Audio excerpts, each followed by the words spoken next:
Hello. Hello, How are you today? I'm fine. Yourself? I'm well, thank you. So, we're going to start by you just telling me your name and your age and your diagnosis. Okay, my name is Tom Pietrocarli. I'll be 64 this year, and my diagnosis is inclusion body myositis. It's a rare neuromuscular disorder that has basically destroyed muscles in my body. And I can raise my hands a little bit, move around and feed myself. But beyond that, I need 24/7 care. And as you can see, I'm on a ventilator. And I can come off the ventilator a little bit during the day, but if I cannot sleep without it, because if I don't have the ventilator on, I will suffocate. That's just part of what's going on with my condition. That's the start.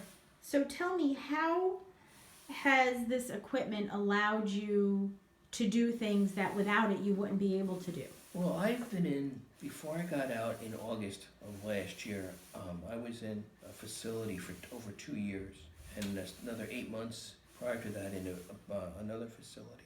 And the equipment, the Trilogy, and the ventilator and the suction machines, all the equipment has allowed me to live in an apartment on my own. It's given me the freedom to choose my staff, to go out, visit doctors that I choose. It's really improved the quality of my life. I couldn't live without it. It's very portable. I can use handicap transportation, the little ambulettes, the little buses that take me around to visit sites and to go. I don't go shopping. I really don't go out a lot, but it allows me to travel around the town. How about the involvement of your company that works with you? How do they play a Oh, role? they're excellent.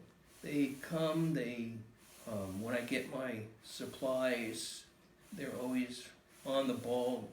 Recently had a little problem where I lost a couple of some of the pieces, and they were there right away with replacements.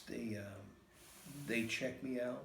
They do some pulmonary, they check my lungs, they listen to my lungs, they check the pulse oximeter to see if I'm breathing properly, if I have a good pulse. They're an excellent company. I'm very happy with them. They're always very kind, they're always very professional, and they're very personable. So, do you realize that there's some things before Congress that could really impact the lives of patients that are home on ventilators? Yes, and it infuriates me. I did not choose to have this disorder. It chose me.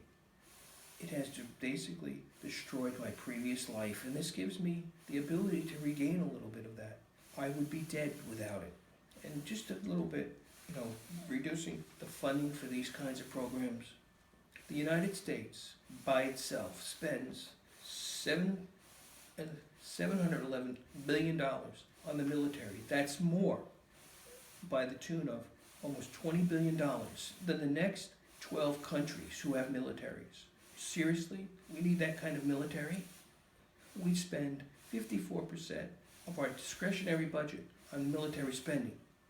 The boondoggle we have, the Iraq-Iran war, excuse me just a second, the Iraq-Iran war, trillions of dollars. The Wall Street bailout, tens of trillions of dollars. The F-35, the fighter plane, that Hangar Queen has cost trillions and trillions of dollars.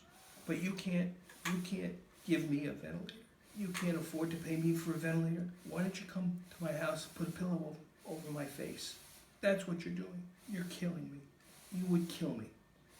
And that's on your conscience. That's on you. Is that the kind of people who are supposed to run this country for the people, by the people? You're supposed to work for us. You're supposed to protect us. And I don't mean in a military way. You're here to protect my health and welfare. I pay taxes. For years, I worked hard. I was a pharmacist.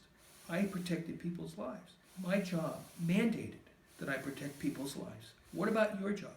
How dare you cut these programs?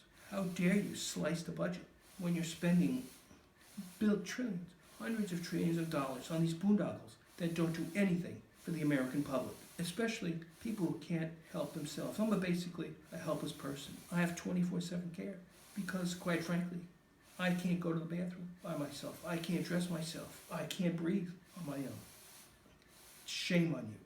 Shame, shame, shame. And that's all I have to say. Thank you, Tom.